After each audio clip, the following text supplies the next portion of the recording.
Entonces, en primer lugar, al doctor Juan Fernando Silva. El doctor es abogado especialista en Derecho Público con énfasis en Sistema Procesal Acusatorio, especialista en Derecho Penal, especialista en Derecho Constitucional y magíster en Derecho Penal.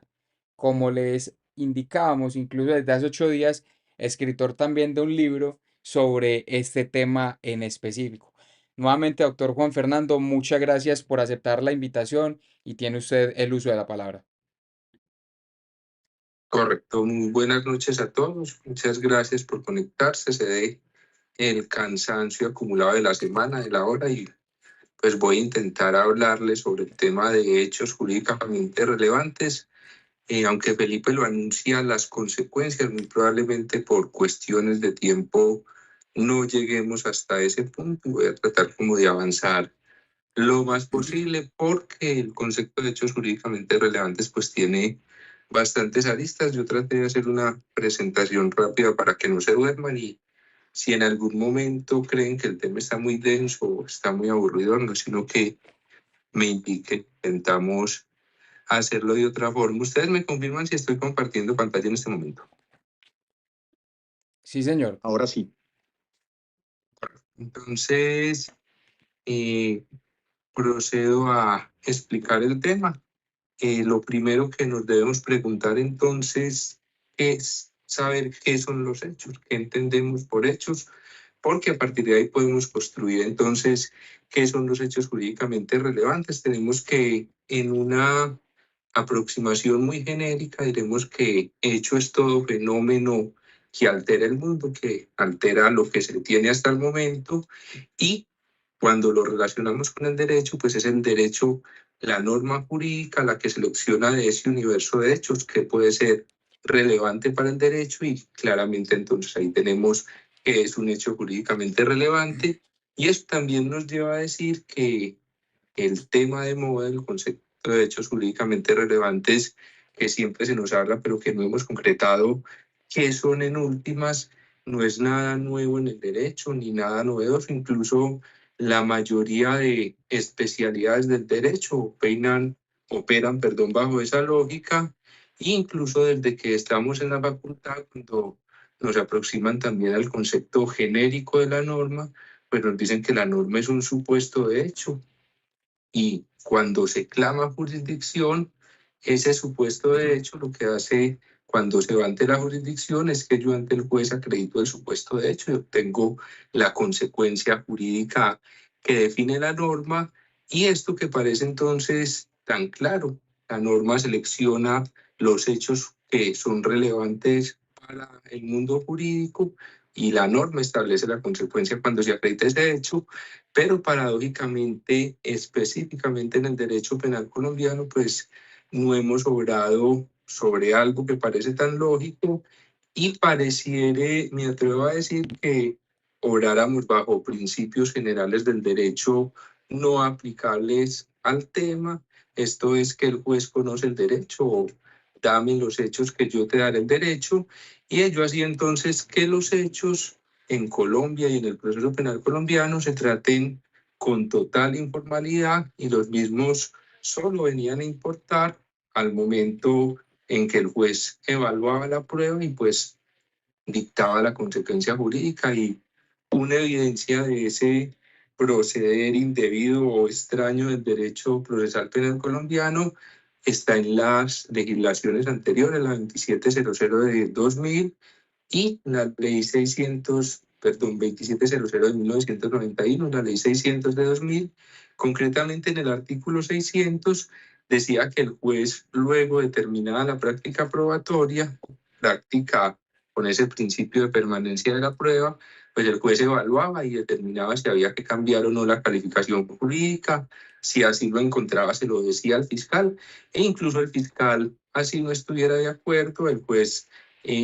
podía autónomamente variar la calificación jurídica a partir de los hechos que le hubieran resultado probados. Y la defensa, pues la única garantía que tenía era o pedir una suspensión para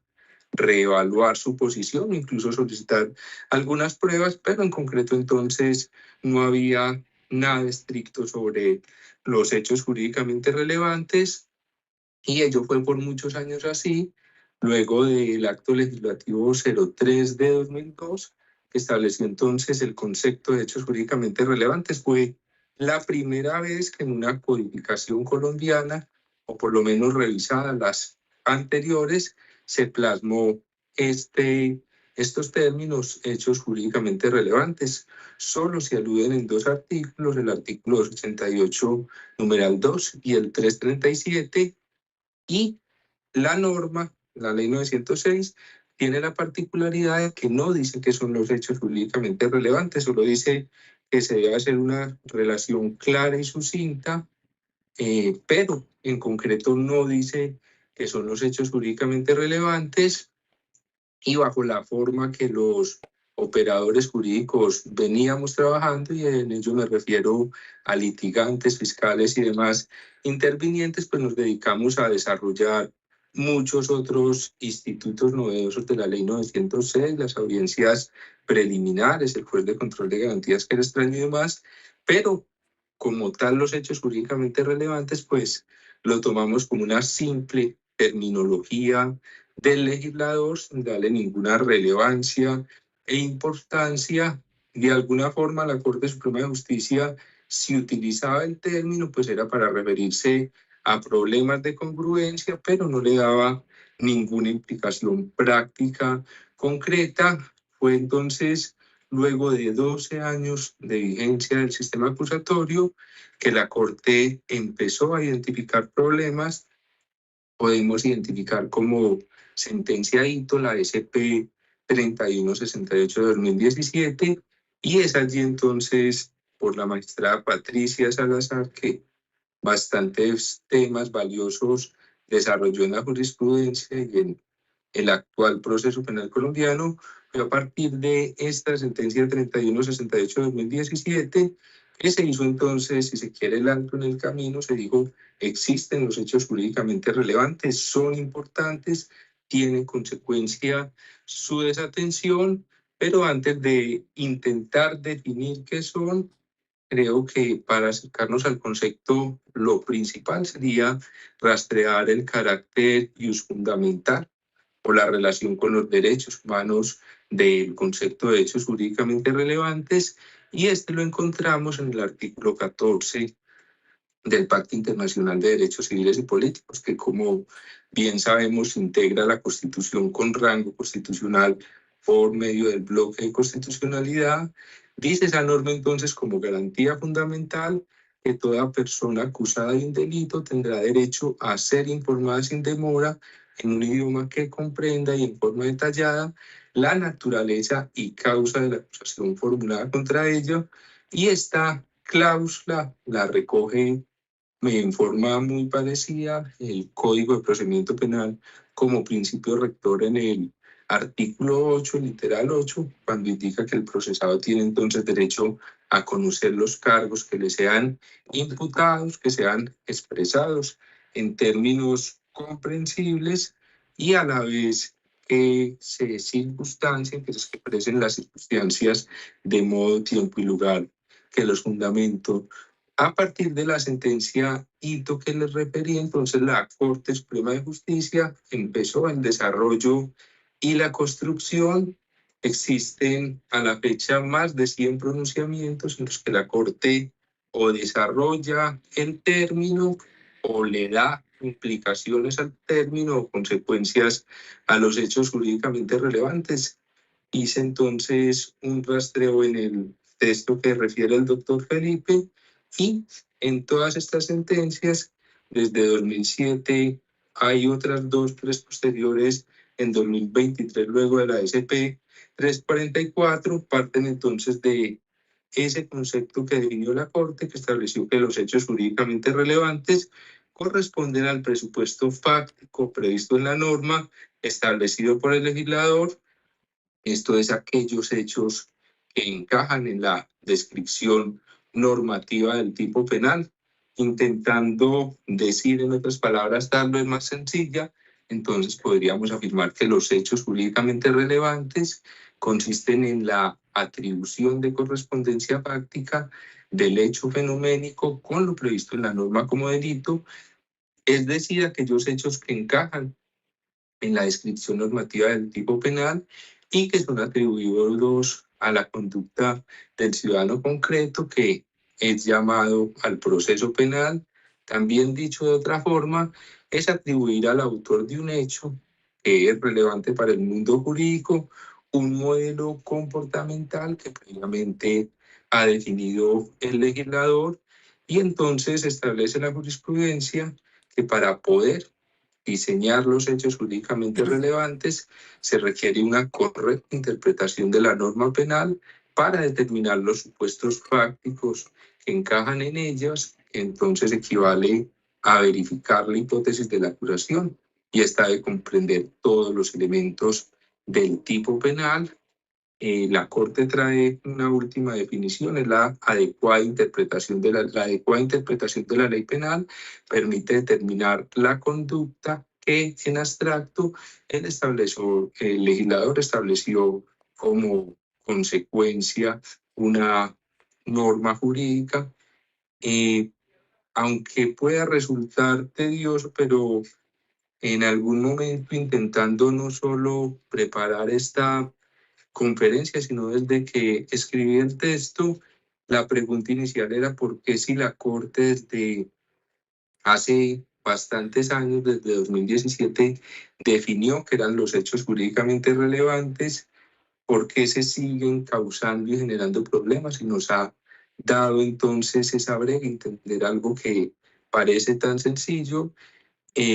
Realicé un listado no taxativo porque cada tipo penal y cada conducta pues requiere un estudio específico y en forma muy genérica citar entonces qué deben contener los hechos jurídicamente relevantes. Lo primero es que deben ser en un lenguaje claro, comprensible, sucinto y concreto. Así lo demanda entonces el artículo 8, principio rector, el 287, el 337, y ya dijimos todos ellos devienen de esa garantía fundamental, de ese derecho humano del Pacto Internacional de Derechos Civiles y Políticos. Y esto porque la imputación o la acusación en el procedimiento abreviado es el primer contacto que el ciudadano tiene con el proceso, es cuando se llama al ciudadano por la Fiscalía ante la Administración de Justicia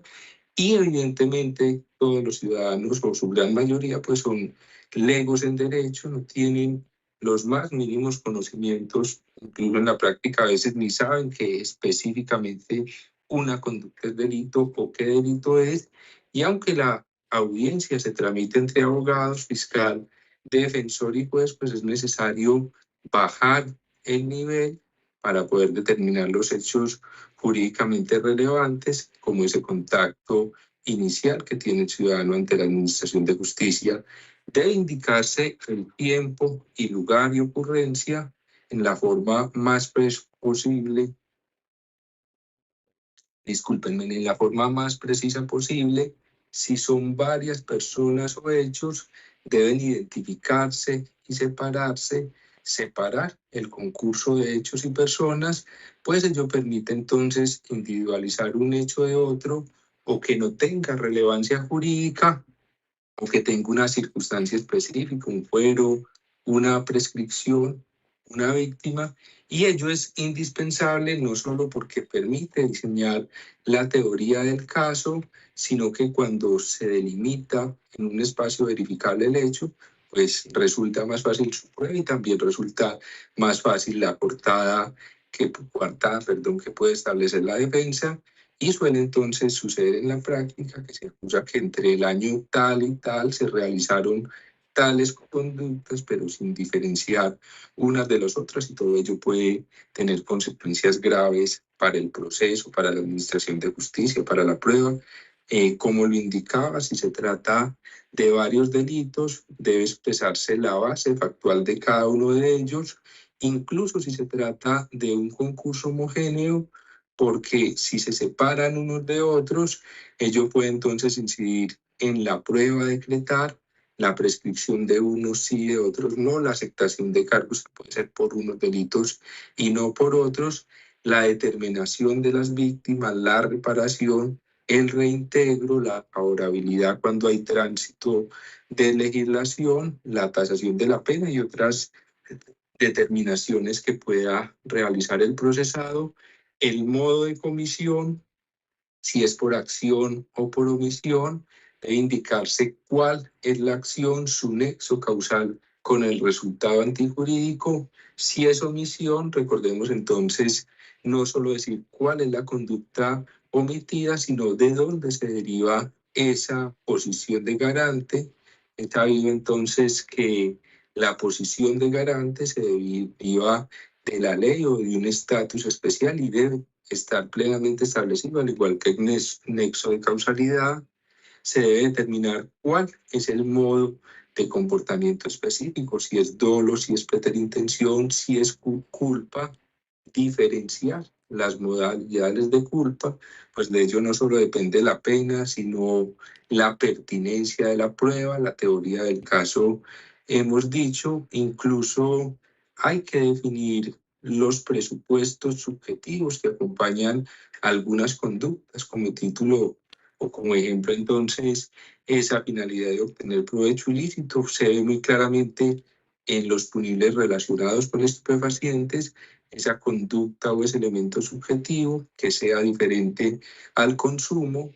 debe expresarse también, y en ello hay muchas falencias en nuestra práctica judicial, la forma de concurrir a la realización de la conducta. Si es autor, entonces como autor mediato o inmediato. Si hay coautoría, según el caso, si es propia o impropia. Recordemos que la coautoría impropia incluso tiene unas figuras específicas. Usamos incluir todo en la coautoría, incluso de facto en nuestra práctica judicial, eliminar la figura del cómplice. Entonces, si los hechos jurídicamente relevantes son como coautor impropio, pues habrá que definir cuál es el aporte, si sí es esencial, si sí hay dominio del hecho y todos los otros elementos que no nos compete explicar en este momento.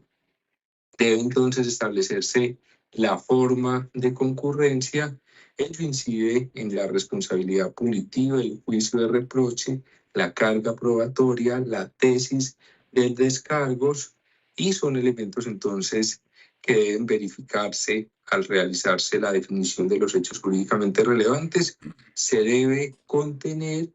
la ecuación completa de la figura típica, delimitando el ámbito de la conducta con todas sus circunstancias, de modo que el inculpado tenga claridad sobre el delito por el cual se le acusa. En palabras de la Corte, se debe interpretar de manera correcta la norma penal, lo que se traduce en la determinación de los presupuestos fácticos previstos por el legislador para la procedencia de una determinada consecuencia jurídica, debiendo el fiscal verificar que la hipótesis de imputación o la acusación abarque todos los aspectos previstos en el respectivo tipo normativo. Ello implica que se define el delito en sus elementos esenciales y estructurales, descriptivos y normativos, y que se puede entonces diferenciar de un concurso aparente. Hay que tener claros los elementos típicos, el verbo rector, incluso las circunstancias de mayor o menor punibilidad. Se debe indicar en concreto el bien jurídico, su grado de lesión. Ello entonces posibilita conocer el grado de ejecución de la conducta, plantear nuevamente la teoría del caso frente a los dispositivos amplificadores, determinar si hay antijuridicidad o no la lesividad, incluso puede determinar si existe o no necesidad de reparación para preacuerdos, puede también determinar si es viable o no aplicar el principio de oportunidad en algunas conductas. Si de la base factual se desprende, se deben expresar los hechos que califiquen las circunstancias de ausencia de responsabilidad, de culpabilidad, sus excesos o incluso los que modifican la punibilidad. Ello porque, si bien parece prematuro que al inicio de la imputación o la acusación se tengan tales aspectos, ello es vital para el tema de prueba, para la tesis defensiva, para los argumentos y la forma incluso de valorar la prueba, a título de ejemplo, recurriendo a la práctica procesal muy cercana. Incluso el día de hoy resolví un caso en el que el mal planteamiento de la teoría del caso de la fiscalía no permitió declarar la responsabilidad. La fiscalía partió de unos hechos de homicidio, la defensa alegaba una legítima defensa, en últimas era probable que existiera un exceso en la legítima defensa, pero la falta de concretar desde el principio los hechos jurídicamente relevantes por la fiscalía impedía que se pudiera analizar ese exceso, porque la defensa de forma alguna había orientado su teoría del caso y sus pruebas a discutir ese exceso. En los delitos culposos suele suceder muy frecuentemente que solo se diga que la conducta es culposa, que Juan condujo un vehículo y atropelló a Pedro, y ellos no son unos hechos jurídicamente relevantes, porque se debe especificar cómo concretamente el autor incrementó el riesgo, cuál fue el comportamiento en concreto, si fue por omisión, si fue por negligencia, desatención, impericia, transgresión de normas, cuál es esa norma específica o ese reglamento, cómo esa infracción condujo indefectiblemente al resultado dañoso, nexo de causalidad, si se planteó el autor o no el resultado, con consciente o inconsciente, con representación o no, si confió en poder evitarlo, por ejemplo, o si definitivamente no lo previó. Ello entonces implica que se debe limitar la relación de riesgo, cómo ese riesgo infringió el deber objetivo de cuidado y ese nexo causal. Reitero, generalmente se dice que la conducta es por conducir un vehículo y que se causó la muerte, sin determinar entonces cómo se concreta esa culpa, si hubo impericia, si hubo negligencia, y de todo ello depende la posibilidad de defenderse, la teoría del caso, la práctica probatoria, con la esperanza entonces de que ya tengamos un acercamiento a qué son los hechos jurídicamente relevantes. Bajo un razonamiento inverso, se propone entonces decir que no son los hechos jurídicamente relevantes, pero que ha hecho carrera y se incorpora frecuentemente en la práctica como los hechos jurídicamente relevantes, y de alguna forma se ha vuelto paisaje o se le han minimizado las consecuencias, incluso por sacar tal vez avante la administración de justicia, los derechos de las víctimas, y en últimas no se le han dado consecuencias. Y propongo entonces, o por lo menos el trabajo que hice, traté de hacer un listado de qué no son, pero que frecuentemente los tomamos como tales. Los hechos jurídicamente relevantes no corresponden a la transcripción de la denuncia, a la noticia criminal, a la actuación procesal, no son el informe de policía que capturó en flagrancia o el informe final de investigador, no son las interceptaciones de comunicaciones, las interceptaciones o entrevistas. Creo que todo el que haya trasegado por el proceso penal colombiano, pues está acostumbrado a que cuando se definen los hechos, se diga que por denuncia de o por llamado de la comunidad o en interceptación de los teléfonos tales y tales se estableció que existía tal organización. Esos no son hechos jurídicamente relevantes, tampoco es un resumen de prueba, no es decir, se denunció por tal persona que el día tal ocurrió tal hecho, y esto tiene unas consecuencias muy graves. De un lado no hay concreción, del otro lado incluso puede generar problemas de valoración probatoria, generar un falso juicio de existencia en el juez, porque si al juez en los hechos jurídicamente relevantes se le plasma el contenido de la prueba, en el ideario del juez entonces estará establecido que ese es el hecho, y puede que la prueba practicada en juicio no diga nada de lo que se definió como hecho. Ese incluso creo que es el error más usual, establecer que mediante denuncia o que por voces de auxilio acudió la policía y observaron un hombre que definitivamente no son hechos jurídicamente relevantes, ni la actitud sospechosa, ni nada de lo que usualmente vemos en nuestra práctica jurídica. No deben incorporarse en los hechos jurídicamente relevantes ni los hechos indicadores, ni las inferencias, ni los indicios que se pueden construir.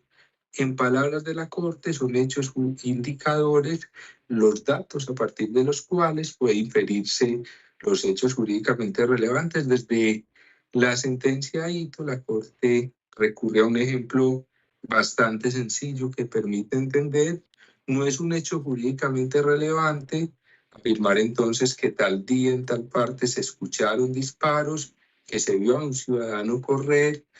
que ese ciudadano era de tales características, en la casa de ese ciudadano, o que ese ciudadano se le incautó un arma de fuego que tenía proyectiles percutidos, o que ese ciudadano era enemigo de la víctima. Evidentemente, esos no son hechos jurídicamente relevantes. Los hechos jurídicamente relevantes será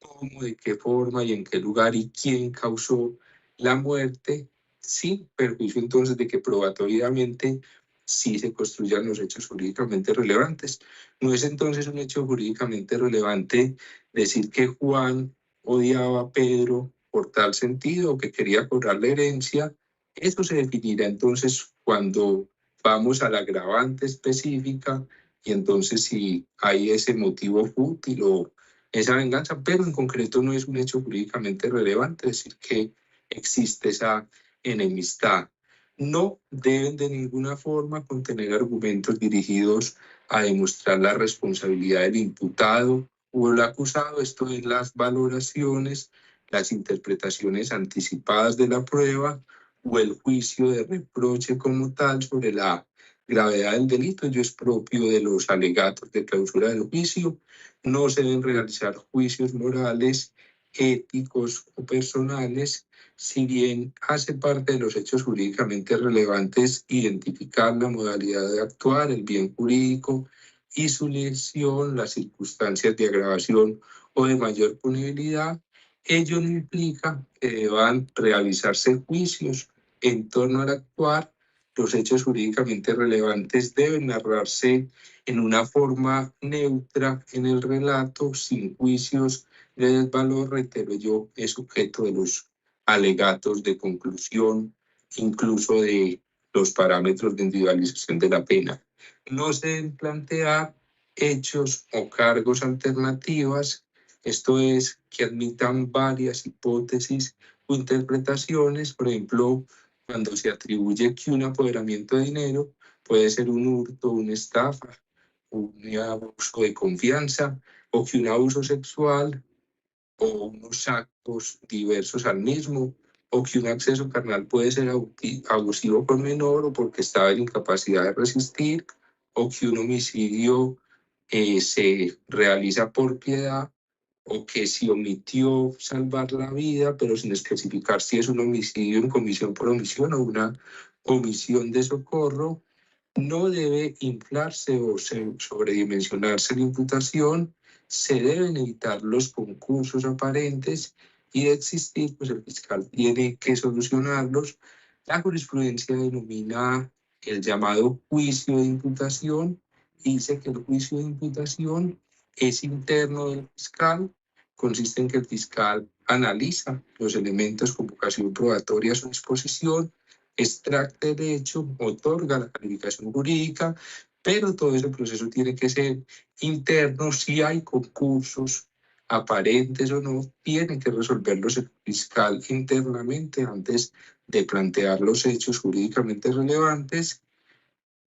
Vemos entonces que se presenta el problema cuando, por lo prematuro de la imputación o el traslado del escrito de acusación, se encuentran nuevos hechos jurídicamente relevantes. En ese caso, lo más recomendable tendrá que ser adicionar la imputación o adicionar el escrito de acusación si es que se corrió traslado en el proceso abreviado. Pues no pueden variarse los hechos, no pueden darse por sobreentendidos los cargos, en tanto serían cargos ambiguos o anfibológicos, y eso repercute en garantías fundamentales. Creo que no alcanzamos a llegar a las implicaciones de la de cuando se desquician los hechos jurídicamente relevantes, pero sí podemos ir advirtiendo que puede generar nulidades o absoluciones. Tenemos que si por el principio de progresividad dentro de la investigación se establece que hay nuevas aristas prácticas que conlleven la configuración de otra hipótesis delictiva, debe adicionarse la imputación con algunas excepciones, y la palabra excepciones es porque la jurisprudencia ha manifestado que el hecho fáctico como tal es inmodificable, si bien la congruencia jurídica sí puede modificarse y es flexible, el hecho fáctico no puede hacerlo. Y, por ejemplo, la jurisprudencia ha admitido que en un caso donde se imputan unas lesiones personales, pero para el momento de la acusación ha fallecido la persona, no deba o tenga que adicionarse la imputación, pero yo en el entendido de que el hecho jurídicamente relevante, esto es disparar contra X persona en tales circunstancias de tiempo, modo y lugar y causar lesiones, sigue siendo el mismo hecho jurídicamente relevante de lesiones y de homicidio, pero habrá que examinarse muy puntualmente cada caso para determinar si se debe o no adicionar o modificar la imputación. Teniendo entonces que ya tenemos una aproximación a los hechos jurídicamente relevantes, trataré de resolver o acercarnos a algunos problemas. Evidentemente, resolver es pretencioso, por lo menos plantear algunos problemas que podrían surgirnos como cuestionamiento. El primero es quién es competente para definir los hechos jurídicamente relevantes. Parece muy claro entonces el artículo 250 de la Constitución, el 200 del Código de Procedimiento Penal, que establecen claramente entonces que es el fiscal general de la nación el que ejerce la acción penal, la pretensión punitiva, y esa potestad de ejercer la acción penal pues la realiza mediante los actos de acusación e imputación, en los cuales no hace otra cosa diferente, el primer concepto, que reclamar jurisdicción. Esto es, yo acredito ante usted, juez, el hecho, y usted, juez, debe darme la consecuencia jurídica que establece la norma. Los hechos jurídicamente relevantes tienen un acto complejo, pues si bien se enmarcan en un sistema acusatorio, no solo se circunscriben a un acto simple de parte, sino que a la vez un ejercicio de una función pública, de una función constitucional, y ahí entonces empiezan a estructurarse los problemas de si pueden o no contenerse o limitarse o analizarse por el juez o los otros sujetos procesales. Y para hallar esa respuesta o para aproximarnos, entonces debe interpretarse ese artículo 250 en armonía con las otras normas constitucionales. El 103 establece entonces la colaboración armónica entre las ramas y órganos del poder, pero a la vez es categórica la Constitución, y ello es propio de un Estado de Derecho, que cada rama, cada funcionario tiene sus competencias propias y determinadas por la ley, tanto entonces que se responderá por exceso o extralimitación de funciones, y que solo se tendrá esa competencia diferente a la de los particulares, que podrán hacer todo aquello que no está prohibido. El servidor público solo puede hacer aquello que le permite la Constitución, la ley o el reglamento, y en esa medida entonces indiscutible es que el ius puniendi es potestativo y privativo de la Fiscalía, y en esa medida el nomen iuris, esto es definir los hechos jurídicamente relevantes, también es una potestad exclusiva y privativa del fiscal. Y entonces allí nos preguntamos, cuando no están bien diseñados, cuando hemos visto todas las consecuencias de absoluciones, nulidades, prescripciones, dilaciones y demás, entonces pueden o no pueden controlarse los hechos jurídicamente relevantes. Y dogmáticamente pues se han manejado tres posiciones. La primera sería la de que no admiten ningún tipo de control, y ello depende mucho del tipo de ordenamiento jurídico, incluso de la formación jurídica del intérprete. Si nos atenemos entonces a un sistema adversarial, un sistema acusatorio concreto y puro, diríamos que no deben controlarse, en tanto el juez su rol es el de definir pretensiones a partir de lo probado, por ello el juez no debe tomar parte entonces en la definición de las pretensiones de las partes y evidentemente si una parte se equivoca al definir su pretensión, pues afronta las consecuencias como parte. La segunda posibilidad sería la de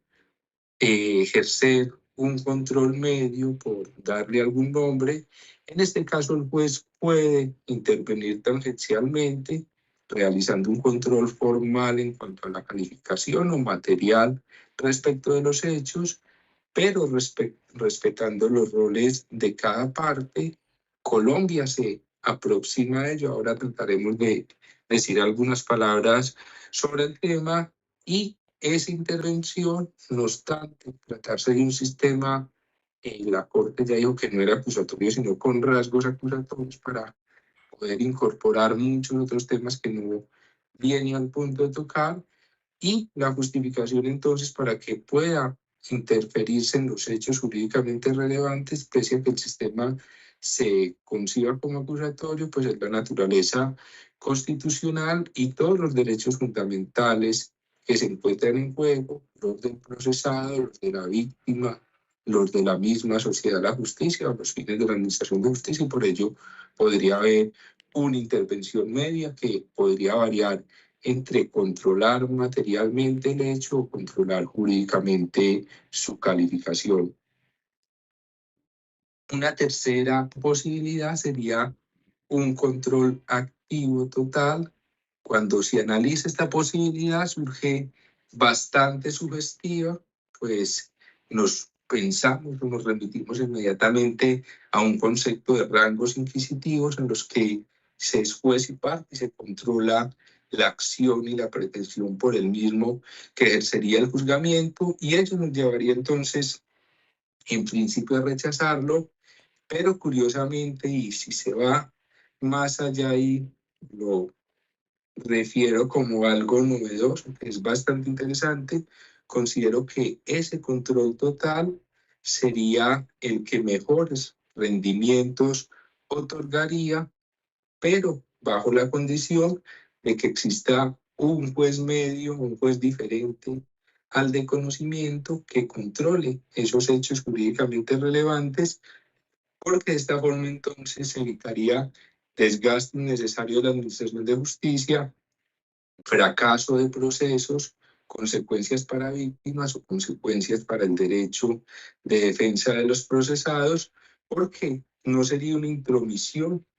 total en las funciones de la Fiscalía, pues este juez solo controlaría en términos muy coloquiales a ver si la Fiscalía sí tiene con qué y si sí va bien en el cómo y por el camino, pero la Fiscalía conservaría esa potestad de acudir o replantear su posición. Vemos que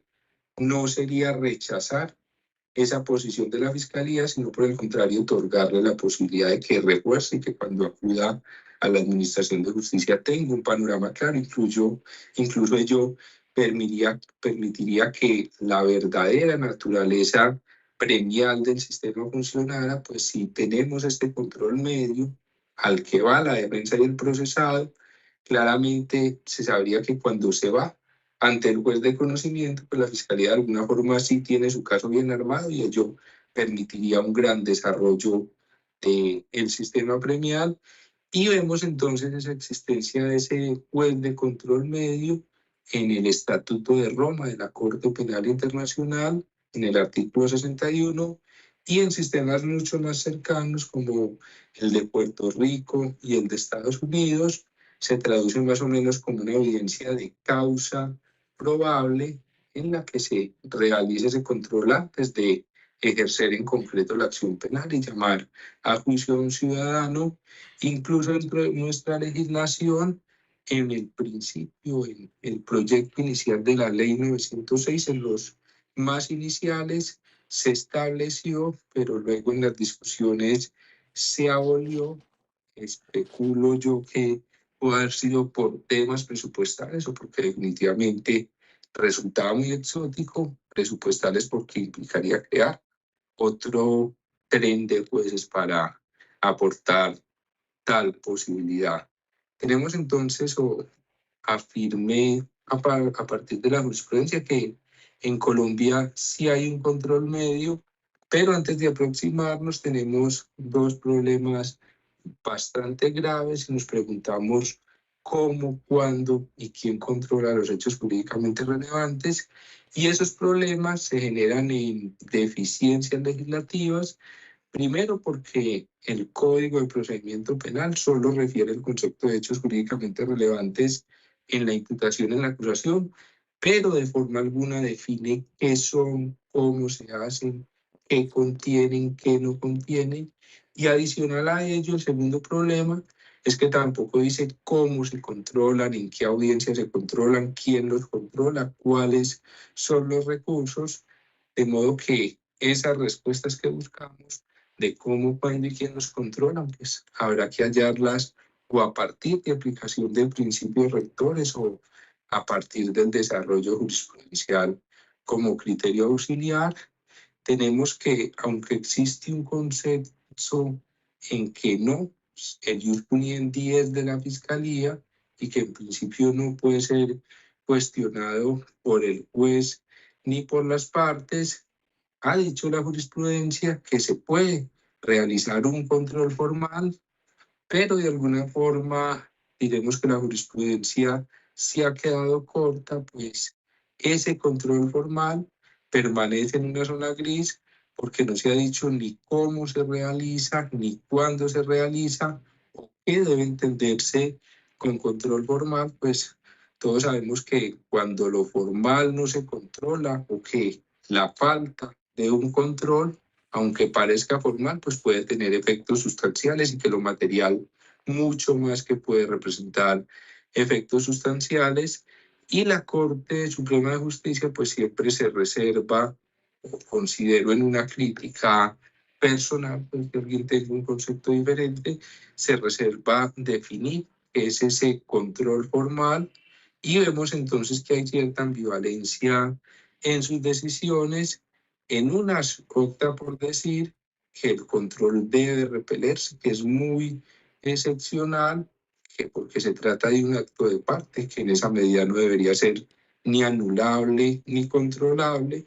Y tenemos entonces decisiones recientes, SP 1128 de 2022, SAP 1360 de 2023, pero a la par con decisiones también recientes, también de 2023, como la AP 1086 de 2023, llama sugestivamente la atención a los jueces por no intervenir y diría que hay que tener una intervención activa para definir los hechos jurídicamente relevantes y efectivamente entonces existe una tensión entre la naturaleza acusatoria del sistema, el rol de parte de la Fiscalía, el ejercicio de una función constitucional privativa y a la vez el derecho del juez el deber, perdón, del juez de garantizar los derechos fundamentales. Y entonces, como posibles soluciones, habría que barajar si realmente es posible rechazar o improbar la imputación o la acusación, o si es la nulidad el remedio. Yo ofrezco algunas propuestas, pero reitero, es un tema gris y en construcción, aunque trato de abordarlas en forma más extensa en el escrito que realicé, pues saco algunas conclusiones, pero serán más personales o de intuición, pero no podríamos decir que son definidas como propuestas o por lo menos como puntos de anclaje para llegar a una determinación. Diremos que tanto el juez de garantías como el juez de desconocimiento tienen unas potestades que a la vez son deberes para intervenir y dirigir la audiencia en procura de una correcta definición de los hechos jurídicamente relevantes. Así lo establecen los artículos 138 y 139. Vemos incluso que no los plantea el legislador como facultades, sino como deberes del juez. Y en esa medida, bajo esos principios de dirección de la audiencia, podría compelerse o requerirse a la Fiscalía para que adapte o adopte los hechos jurídicamente relevantes. Obviamente tenemos el asunto del control formal y el control material. Pensaría yo que el hecho como tal no puede eh, modificarse o sugerirse por el juez y podrían entonces dejarse más bien constancias, requerimientos o reprendimientos si analizamos si es posible improbar la imputación o incluso rechazarla, recurriendo entonces a normas del Código General del Proceso por integración normativa, pero la conclusión sería de que ello no es posible porque no se puede ni improbar ni rechazar la imputación o la acusación, porque aunque acudiéramos al Código General del Proceso, esos actos no dejan de ser actos de trámite, actos de dirección, palabras coloquiales, decisiones de cúmplase, que no tendrían recursos y tenemos entonces un punto que aludimos anteriormente. No se trata del ejercicio de una simple pretensión como en el proceso civil, sino que se trata del ejercicio de una función constitucional si el juez entonces imprueba o rechaza la imputación o acusación. Tenemos entonces que está denegando el acceso a la Administración de Justicia de la Fiscalía y de suyo a la vez impidiendo el ejercicio de una función constitucional. Las soluciones probables que considero serían las pertinentes, obviamente todo con la posibilidad de revisión y bastantes criterios que pueden surgir en materias de derecho. Creo que la posibilidad más clara de controlar los hechos jurídicamente relevantes, si es que fallan esos poderes correccionales del juez en la imputación, tendría que ser en la audiencia de formulación de acusación, porque si miramos el artículo 339 que dice cuál y cómo es el trámite, dice que entonces el juez antes de la acusación verifica inhabilidades, incompetencias, recusaciones y concretamente causales de nulidad.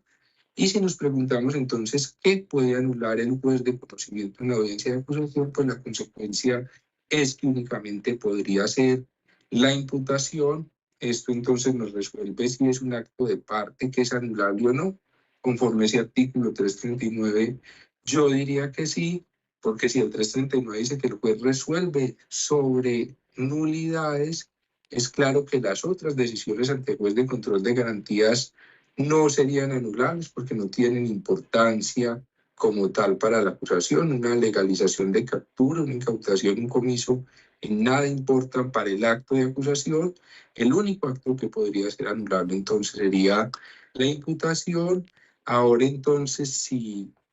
en la acusación,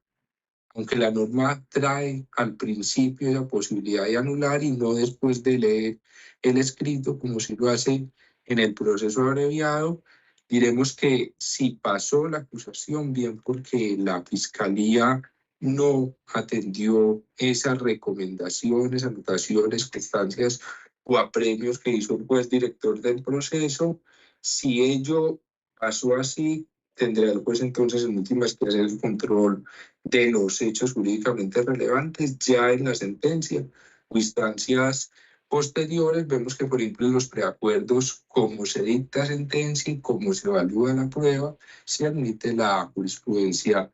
un control